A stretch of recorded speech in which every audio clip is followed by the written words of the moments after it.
Mesdames, Messieurs, vous qui êtes physiquement présents ce matin au Sénat et puis ceux qui sont en visioconférence, bienvenue.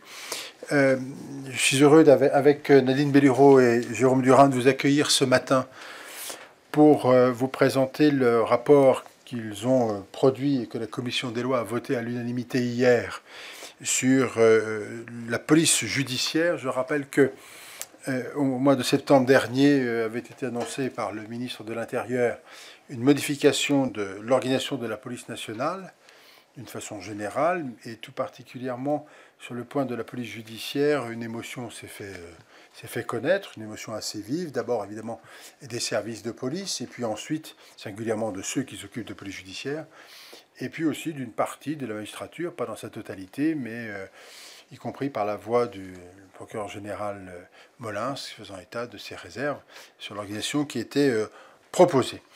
Nous avons, face à cette situation, décidé à la Commission des lois, comme nous le faisons habituellement, j'allais presque dire que nous sommes les créateurs de nos propres moyens d'investigation, décider cette mission, confiée, comme il est d'usage en la matière, au sein de notre commission, mais c'est vrai aussi dans les autres commissions, de façon transpartisane, des élus de groupes issus de groupes politiques différents, et en l'occurrence, dans les circonstances de majorité et d'opposition, pour être parfaitement clair, l'objectif étant de pouvoir établir un état des lieux de vérité et puis de trouver les moyens de propositions partagées, bien évidemment. Cela a permis de constater que les inquiétudes étaient bien réelles, qu'il y avait incontestablement un besoin de discussion de la part avec les services, bien évidemment, et de mieux comprendre ce qui était annoncé par le ministre, tout en comprenant finalement qu'au bout du compte, ce qui était annoncé pour se mettre en place très très vite ne sera pas aussi rapidement fait, si je puis dire, et que donc nous avons bien fait de le faire. Alors nous n'étions pas les seuls, il faut reconnaître qu'après nous est venue l'Assemblée nationale pour dire on va faire aussi notre mission, ils ont déjà rendu leur rapport, et puis il y a eu surtout, de façon sans dénigrer les collègues de l'Assemblée, le rapport unique des 3 services d'inspection qui est venu, ce qui nous a permis finalement peut-être de clôturer la séquence, si je puis dire, et en essayant d'être à la fois dans le constat partagé de ce que les rapporteurs ont fait, puis en même temps dans une capacité de proposer des choses. Environ 22 propositions, enfin pas environ, 22 propositions sont faites au terme de ce rapport. Dernier point que je voudrais évoquer devant vous, c'est que le constat, évidemment, c'est que la police nationale fonctionne en silo, que plusieurs services exercent des missions de police judiciaire qui en réalité ne correspondent plus, et ça c'est partagé, à la criminalité d'aujourd'hui, en tous les cas à la manière de pouvoir lutter contre celle-ci.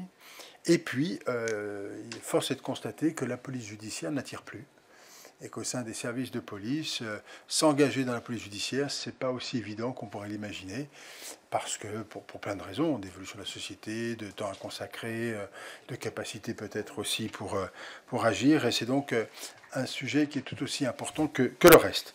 Voilà, les rapporteurs de la commission ont auditionné plus de 120 personnes, ont aussi effectué des déplacements de terrain, j'imagine, qui vous le diront, et leur rapport qui a été présenté hier, dont je redis qu'il a fait l'unanimité de la commission, ça n'est pas tout à fait neutre tout de même, fait 22 propositions. Voilà, je ne vais pas être plus long que cela. Je vais laisser la parole peut-être à Nadine Bellureau en premier ou Jérôme Durin, je ne sais pas. Faites comme vous le souhaitez pour rentrer dans le détail de leurs propositions. Merci à vous. Bien, merci beaucoup. Bonjour à toutes et à tous. Et puis, merci d'être présents ici ou en visio avec mon collègue Jérôme Durin. Je voudrais d'abord vous dire, et nous souhaitions, on va parler ensemble et à 2 voix, on va faire un binôme jusqu'au bout de la présentation de cette mission. Je voudrais commencer par vous dire que, comme l'a dit le président, nous avons fait un constat partagé, d'ailleurs partagé entre nous, et partagé d'ailleurs aussi avec les autres missions, puisque grosso modo nous nous retrouvons sur la réalité aujourd'hui de la police nationale. Et nous avons fait au Sénat, comme l'a dit le président, nous avons pu faire à partir de ce constat partagé des propositions communes qui ont été adoptées à l'unanimité de notre commission, et c'est vrai qu'il faut le souligner. En effet, l'été dernier, pour resituer un peu et revenir un peu à ce qui a été dit et bien dit par le Président, l'été dernier, en 2022, il y a eu des contestations à l'occasion de la réforme de la police nationale. Ces contestations ont d'abord évidemment été tout de suite relayées par la police judiciaire qui s'est sentie un peu écartée de cette réorganisation et ensuite relayées, comme vous le savez tous, par les magistrats et tous les magistrats. Donc on s'est donné comme objectif, en fait, avec cette mission, de pouvoir évaluer donc la pertinence de l'organisation qui était proposée, la pertinence de l'organisation actuelle, de ce qui pouvait être proposé, et de pouvoir nous positionner sur cette réforme. Nous avons donc, ça a été rappelé, en effet, Président, et avec Jérôme, on a auditionné 120 personnes. On a réalisé 2 déplacements sur les 8 départements qui sont expérimentés. Nous avons auditionné toutes évidemment ces expérimentations, si nous ne nous sommes pas rendus sur place, ainsi que les territoires ultramarins où la réforme est mise en œuvre. Cela nous a permis donc de dresser différents constats, c'est ce que je ferai avant de passer la parole à Jérôme. Tout d'abord, en effet, l'organisation des missions judiciaires dans la police nationale, nous l'avons déjà dit, ça ne répond plus aux enjeux actuels de la criminalité. Ça, c'est quelque chose qui était assez frappant. En effet, nous assistons aujourd'hui à l'émergence de nouvelles formes de criminalité, marquées par un lien très fort entre délinquance locale et trafic d'envergure internationale. Et cette nouvelle forme de criminalité a d'ailleurs été très bien relatée par le service, le CIRASCO, qui est le service qui s'occupe d'information, qui s'occupe de la grande criminalité, qu'il qualifie actuellement d'ailleurs maintenant de néo-banditisme. Il s'agit, je le cite, d'un banditisme nouveau, issu de cités sensibles, se différenciant d'un milieu traditionnel fort affaibli par le succès des investigations policières et un changement de génération. Ce grand banditisme et crime organisé trouvent également leur source dans la petite et moyenne délinquance ainsi que dans le trafic de stupéfiants. Donc c'est une donnée importante pour pouvoir réfléchir à cette réforme, que cette nouvelle forme de criminalité organisée qui, je le signale, est de plus en plus en effet violente et je le répète, ce lien entre délinquance locale et grande criminalité est très, très important et très imprégné dans notre société. Or, l'exercice de la police judiciaire aujourd'hui, par rapport à cette évolution, comme vous le savez, est séparé, la police nationale, en 2 directions. Vous avez une direction de la sécurité publique qui traite près de 98% de la délinquance et la petite et moyenne délinquance. Et puis vous avez la direction centrale de la police judiciaire, celle qui a manifesté beaucoup d'inquiétudes, qui elle est spécialisée en charge de la lutte contre la criminalité organisée, la cybercriminalité, le terrorisme, les formes graves et complexes de criminalité. Ces 2 directions disposent d'une grande autonomie de fonctionnement aujourd'hui. Chacune d'entre elles rencontre en pratique à sa direction et on est obligé de constater qu'il y a un manque d'interaction entre ces services au niveau local qui pèse sur l'efficience de l'action de la police nationale. À cela s'ajoute, comme cela aussi a été dit, il y a une perte d'activité croissante de la filière judiciaire dans la police nationale. Ça, c'est un vrai sujet. Les causes de cette désaffection, de ce désamour de la police judiciaire sont multiples. Vous savez que la complexification de la procédure pénale est un vrai sujet. Cela entraîne aussi une forte responsabilisation personnelle des agents, des enquêteurs qui ont un sentiment d'insécurité. Il suffit d'un retard dans une procédure. Il y a donc des responsabilités administrative voire pénale de l'agent qui peut peser lourdement sur son activité. Il y a aussi une déception, il faut le dire, devant les décisions rendues par les tribunaux et une sorte de déception par rapport à l'investissement qui a pu être réalisé par les enquêteurs. Il y a aussi les cycles horaires et les régimes indemnitaires qui sont moins favorables pour cette filière. Un découragement aussi depuis quelques années face aussi à une priorité qui certes peut tout à fait se comprendre. Il ne s'agit pas pour nous de remettre en cause la présence sur le terrain des policiers sur la voie publique. Mais il y a quand même une priorité affichée depuis quelques années en faveur des services de la voie publique au détriment de ceux de l'investigation, puisque l'idée étant de mettre davantage de bleu sur le terrain. Tout ça se combine, s'entretient avec un phénomène qui, alors là, avec Jérôme, on savait qu'il y avait un engorgement très important des procédures, mais il faut dire que ça nous a été rappelé à pratiquement toutes nos interventions, qu'elles soient police ou magistrats, et il y a un stock de procédures extrêmement important, je dirais qu'important est même un peu faible, puisque nous sommes à plus de 2 600 000 procédures qui sont en stock et qui concernent aussi bien des contentieux de masse que des infractions délictuelles et criminelles graves. Donc évidemment, ça entraîne de façon constante la qualité des procédures, les délais de traitement et évidemment les attentes des justiciables, ce qui est quand même assez dommageable pour l'image à la fois de notre justice et de notre sécurité, et qui entraîne des modalités de traitement évidemment dégradées. Puisque si on va sur site pour classer, on ne peut pas dire forcément que c'est un traitement de la justice qui est la plus satisfaisante. Voilà. Je passe la parole à mon collègue pour vous présenter 2 autres parties de notre mission, avant de reprendre la parole. Merci, chers collègues. Bonjour à tous. Ma collègue Nadine Bellureau vient de vous dépeindre un contexte difficile pour la police, contexte que nous connaissons tous bien. Alors je sais que certains peuvent s'interroger dans les rangs des journalistes sur les apports de notre rapport en comparaison des 3 rapports précédents. Déjà, ça permet de pointer la réalité de la mobilisation sur ce sujet qui ne faiblit pas. Alors, là d'où est partie la Fronde, la NPJ, reporte sa manifestation prévue le 11 mars parce qu'elle craint de ne pas pouvoir acheminer ses troupes à Paris. Pourtant, d'autres actions sont prévues, donc la Fronde perdure. Je reviens au cœur de mon propos et à la difficile réception de la réforme de la police nationale sur le terrain. Cette réforme poursuit pourtant 2 objectifs qui auraient pu être mieux perçus. Une organisation en filière au niveau national, permettant l'unification des missions d'investigation au sein d'une seule et même direction, et au niveau local, la création de directions départementales de la police nationale, les fameuses DDPN, rassemblant l'ensemble des filières métiers de la police nationale dans une seule et même entité et sous une seule et même autorité. Les filières nationales ont été plutôt bien reçues par la base, les DDPN beaucoup moins. Alors en ce qui nous concerne, les principales critiques que nous vous adressons tiennent d'abord à la méthode poursuivie dans ce projet de réorganisation.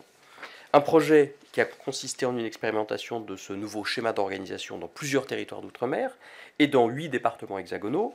3 années se sont écoulées depuis le lancement des premières expérimentations, mais il s'avère extrêmement difficile d'en établir un bilan.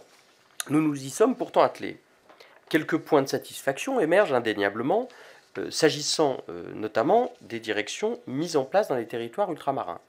S'agissant des expérimentations mises en œuvre dans l'Hexagone, les résultats sont bien plus hétérogènes. Alors si de véritables gains organisationnels et opérationnels peuvent être décelés dans certains départements, en particulier en Savoie, vous le verrez à la page 53 de notre rapport, nombre de directions départementales de la police nationale s'apparentent davantage à des coquilles vides, dont la mise en place n'a eu aucun effet sur les pratiques existantes. S'agissant maintenant du projet de généralisation, je pense que nous pouvons nous accorder sur le fait qu'il a été particulièrement mal conduit. Le manque de concertation et de communication ont directement alimenté les doutes autour d'un projet lui-même inabouti, aux contours flous et changeants. Une de nos difficultés avec ma co-rapporteure, c'est qu'on a travaillé beaucoup dans le registre de l'oralité et que finalement on n'avait pas de support écrit. Face à des choses qui ont constamment changé, évolué, parfois au fil même de nos travaux. Le projet a ainsi ressemblé à une succession d'ajustements en réaction aux contestations, sans stratégie claire, ni calendrier prédéterminé.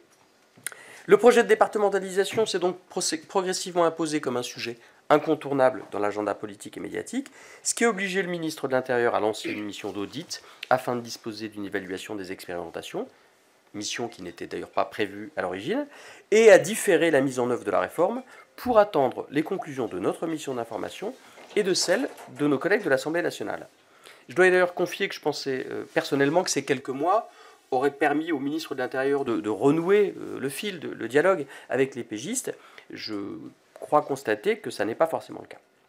Alors, après avoir entendu 120 personnes, nous avons pu nous faire une idée éclairée de ce que voulait être la réforme.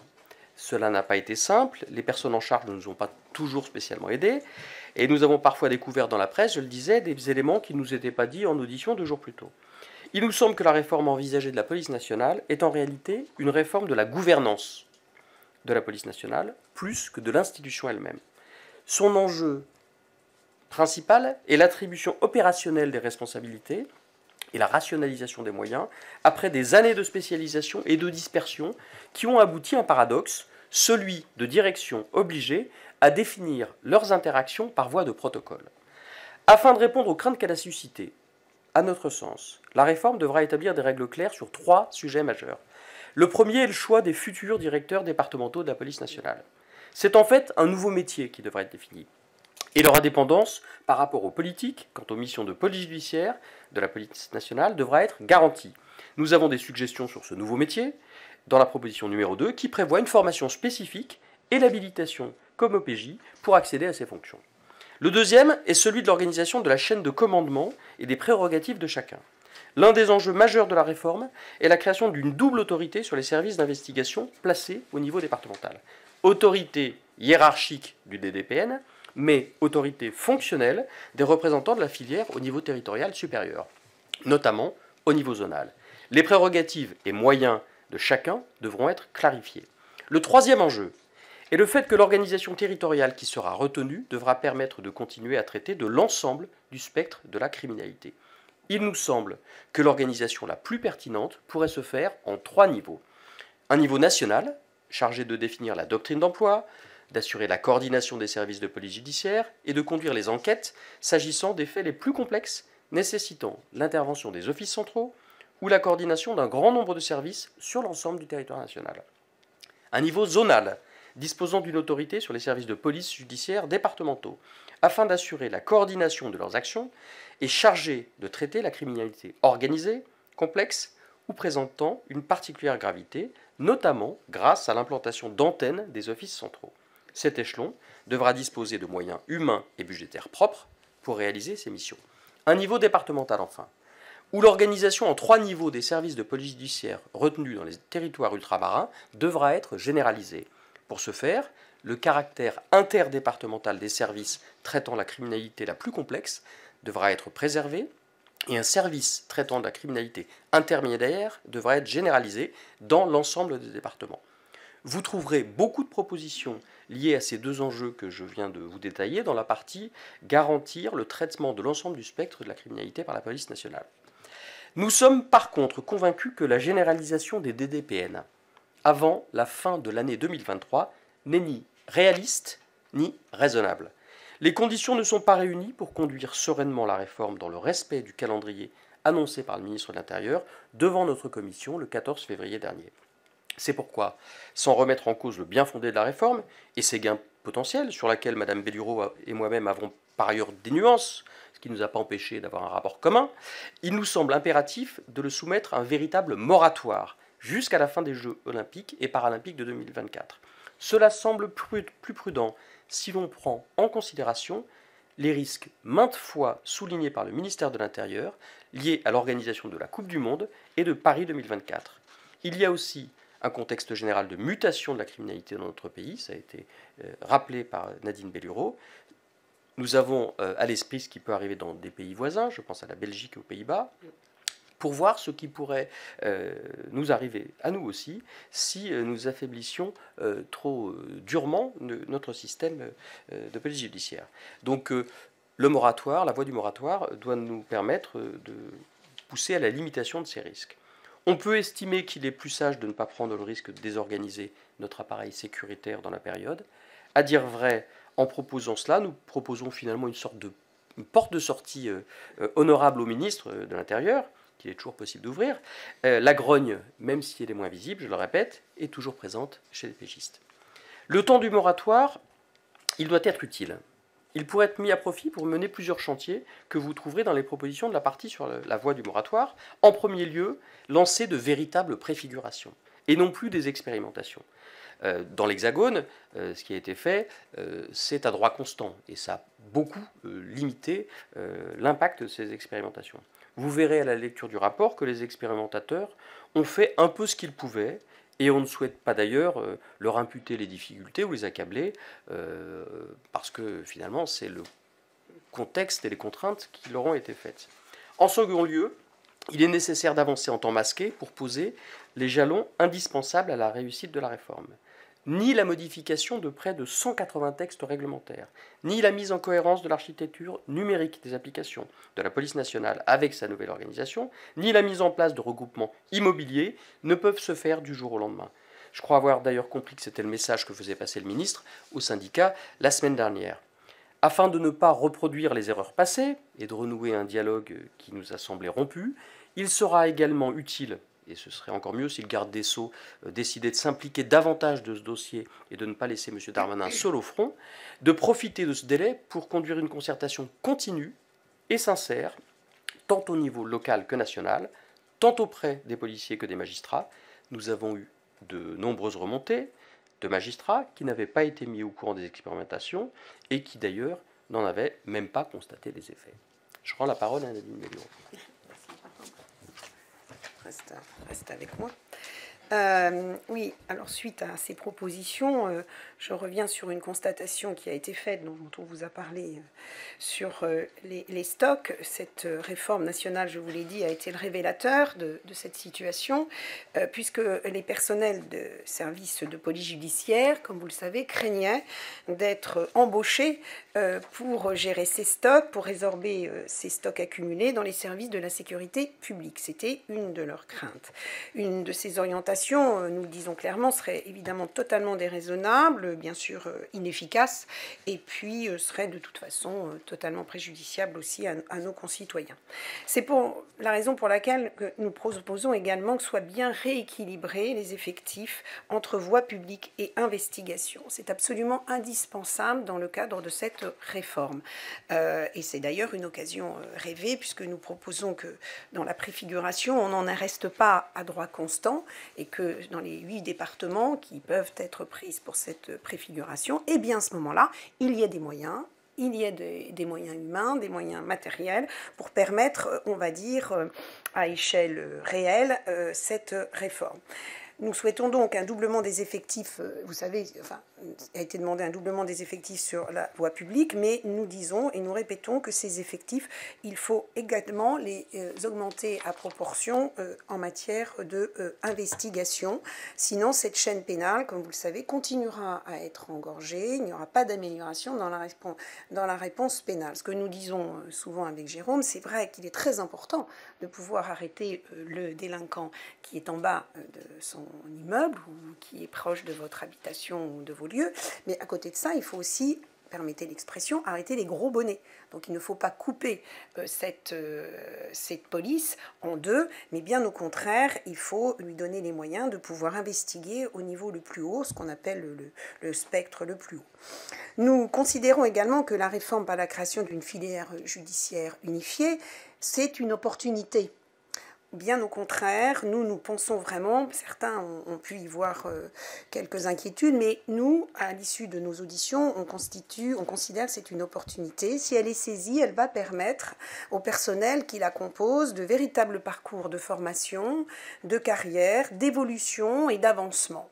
Si cette réforme pouvait initier ces genres de situations dans la police, c'est vraiment pour la police judiciaire une opportunité, on le répète, pour qu'elle puisse continuer à être aussi attractive. C'est aussi l'occasion de rappeler et de garantir le respect des prérogatives de l'autorité judiciaire. Donc là, on va plutôt sur le côté à la fois judiciaire et police. Le procureur de la République, vous le savez, est en charge de la mise en œuvre de la politique pénale dans son ressort. Or, la définition des priorités assignées par les parquets aux services d'enquête se heurte parfois, nous l'avons vu, à celles définies par le préfet au service de la voie publique. Il convient donc de bien rétablir les procureurs de la République dans le rôle de décisionnaire, en demandant au préfet d'ajuster ses orientations en fonction de la définition des priorités de politique pénale sur un territoire. Donc, il existe dans certains cas un dialogue, mais un dialogue croissant entre préfets et procureurs. Il est nécessaire pour assurer la bonne déclinaison territoriale de la mise en œuvre de la politique pénale par l'autorité judiciaire. S'agissant du libre choix du service enquêteur, vous savez que ça a été aussi un sujet d'inquiétude des magistrats. C'est une exigence de l'article 12.1 du Code de procédure pénale. Ce principe se heurte déjà, à certains endroits, aux capacités de traitement qui sont limitées dans certains services spécialisés. C'est donc en fait l'affectation et la répartition dans le temps des moyens humains entre les différents services d'investigation qui doit être en jeu. C'est l'objet de la proposition numéro 21, celle précédemment évoquée, c'est la numéro 20. Donc il nous faut absolument avoir une visibilité des moyens des différents services, à la fois humains et même techniques, pour ces investigations.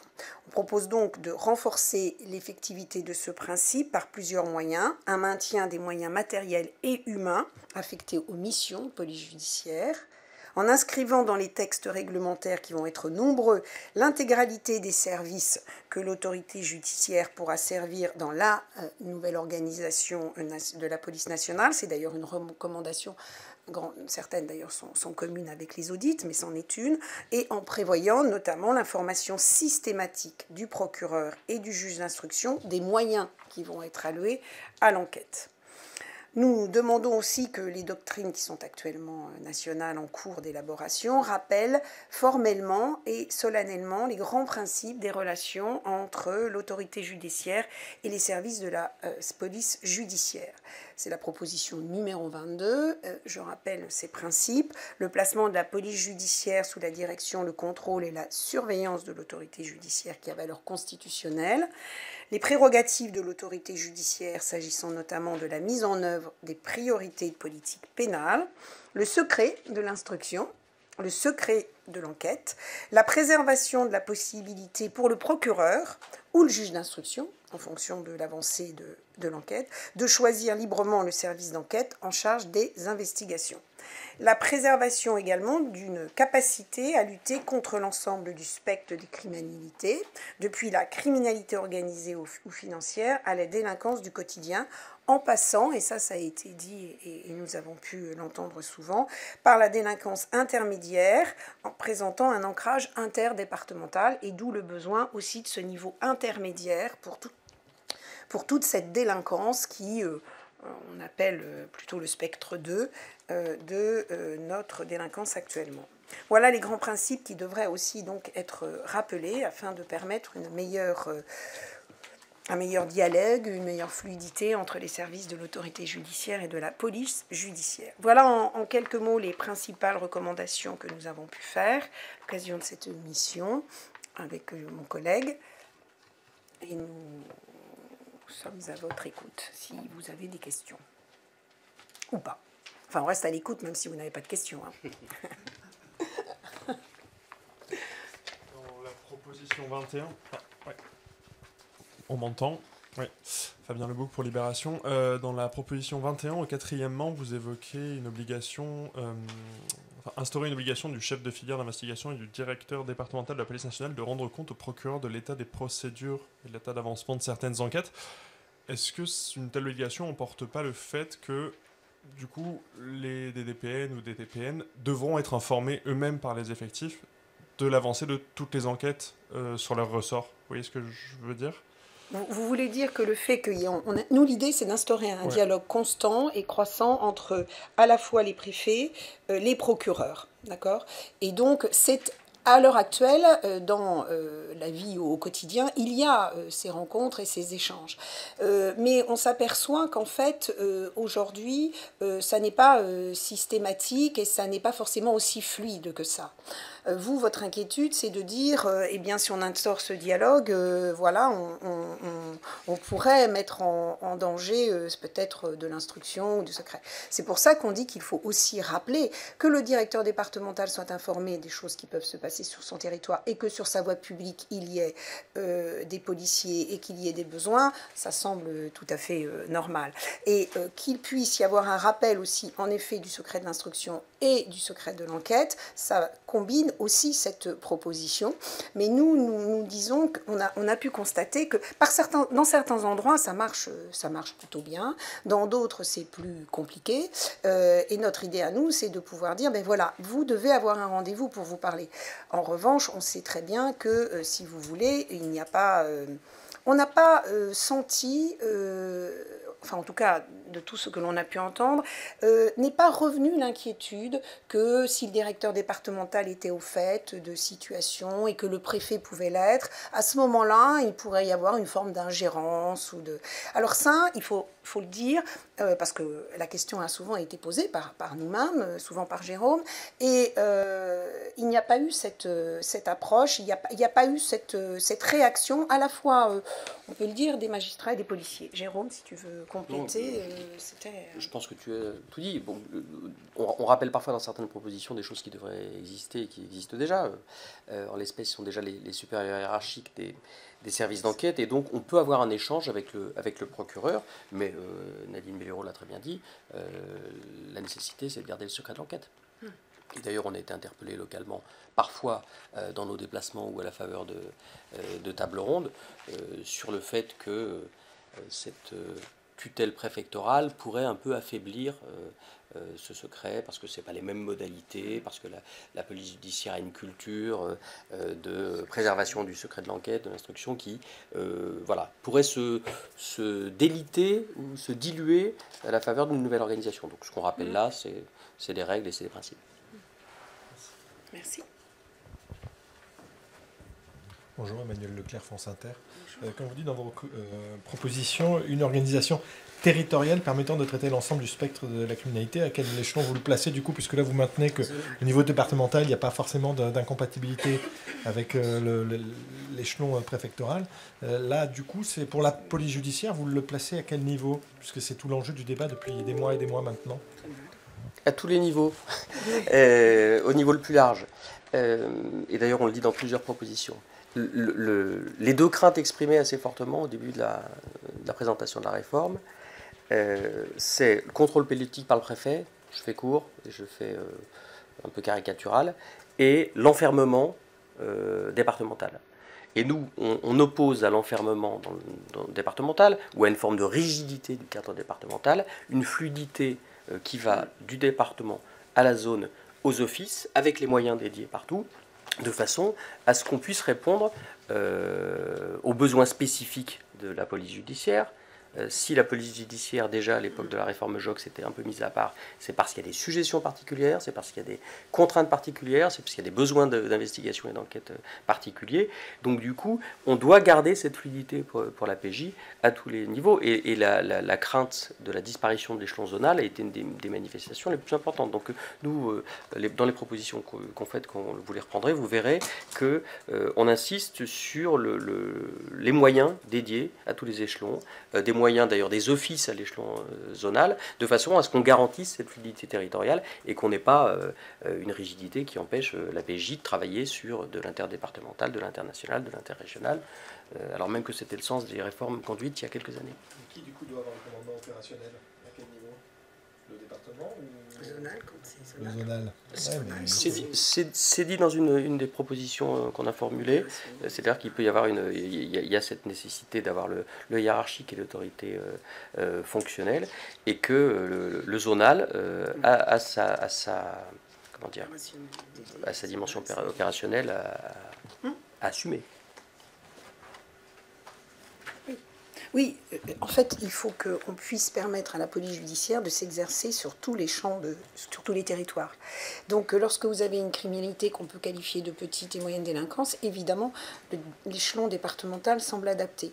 Très vite, on nous a dit, d'ailleurs, c'était ce qui a fait que la police judiciaire s'est manifestée dès l'été dernier, de dire, à ce moment-là, il faut que la police judiciaire soit, entre guillemets, extraite, on va dire.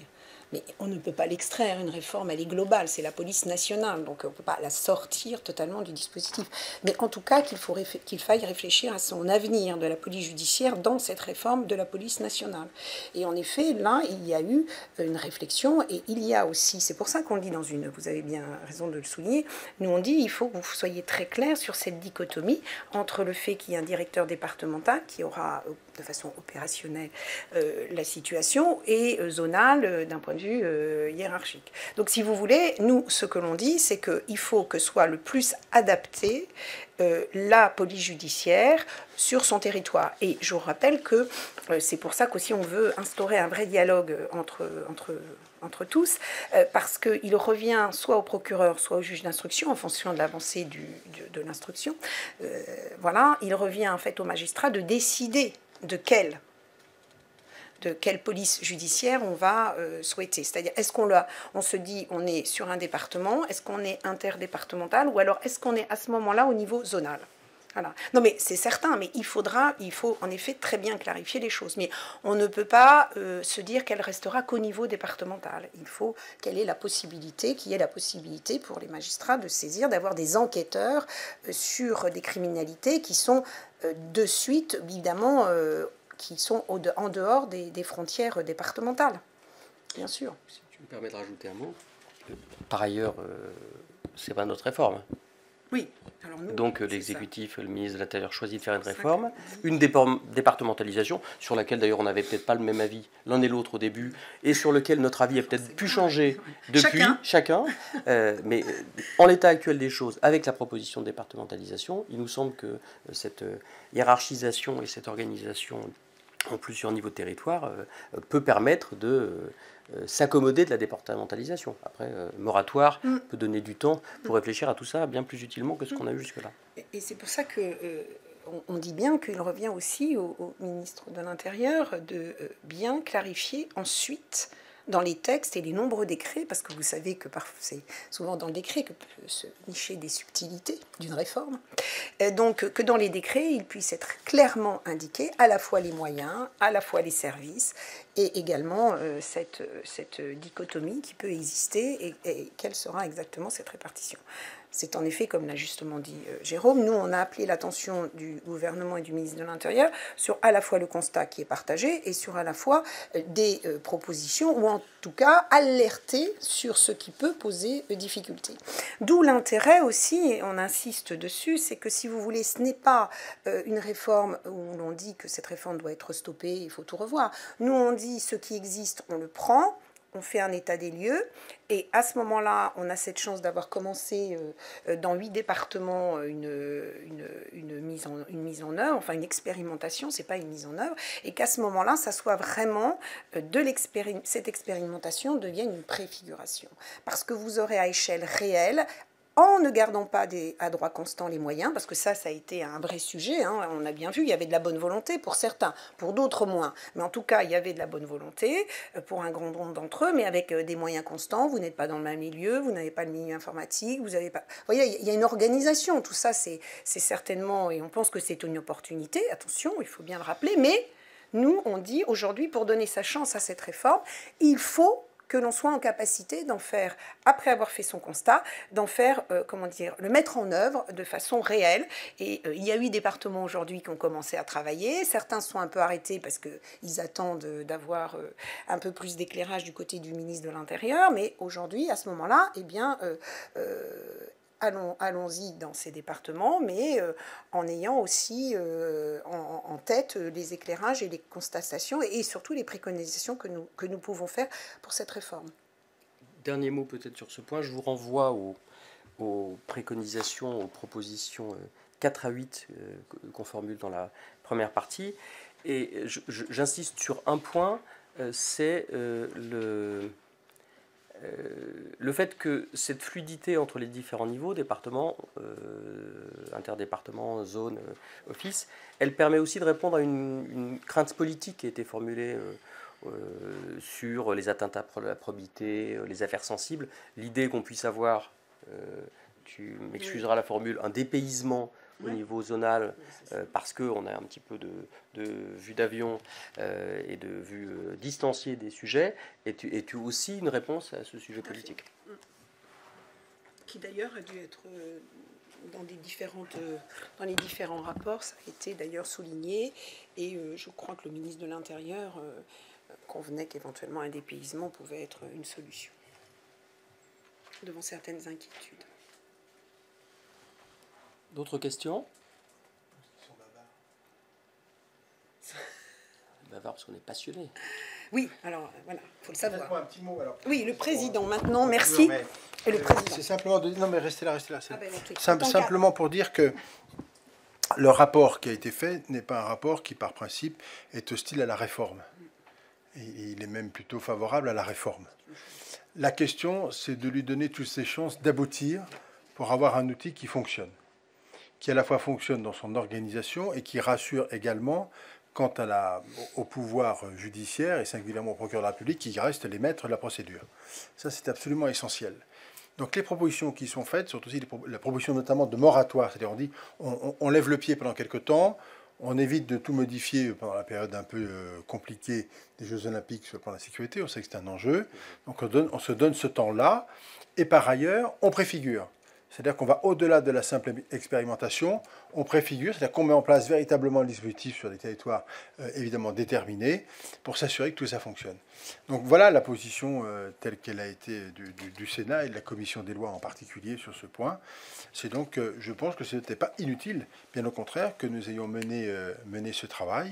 Il se différencie un peu de celui des autres, mais ça c'est tant mieux, c'est un peu la spécificité de la maison. Mais en l'occurrence, il veut donner sa chance, et je crois Nadine Belluro qui l'a dit tout à l'heure, donner sa chance de la réussite à ce texte, enfin en tous les cas à cette réforme, qui ne relève pas d'ailleurs d'un texte législatif, je le rappelle, qui est singulièrement réglementaire et qui relève de l'organisation interne d'un ministère par le ministre, quel qu'il soit d'ailleurs, mais pour lequel le Parlement, en la circonstance, s'est saisi de la difficulté pour être en capacité de proposer des choses. Voilà. Et quelles conséquences il pourrait y avoir si jamais il n'y avait pas de moratoire, puisque Gérald Darmanin s'est montré confiant devant vous sur la généralisation des DPN à la fin de l'année? Nous n'avons pas de pouvoir d'interdiction. Oui, oui. Donc, quelles conséquences ça pourrait entraîner? Le ministre fera comme il le souhaitera, naturellement. Il a cette liberté-là. Mais je ne suis pas sûr que le Sénat ait toujours été de mauvais conseils. Sur plusieurs textes récents, on peut considérer que d'ailleurs il a tenu compte de ce que disait le Sénat, de ce que proposait le Sénat, singulièrement la Commission des lois, je le dis avec les collègues. Et donc je pense qu'il aura intérêt à regarder ce qu'on a écrit. Voilà. Merci à vous. Merci beaucoup. Excellente journée. Merci. Merci aux rapporteurs surtout. Un gros travail. Les administrateurs. Les administrateurs. Alors oui, pour vous souligner, merci à nos administrateurs.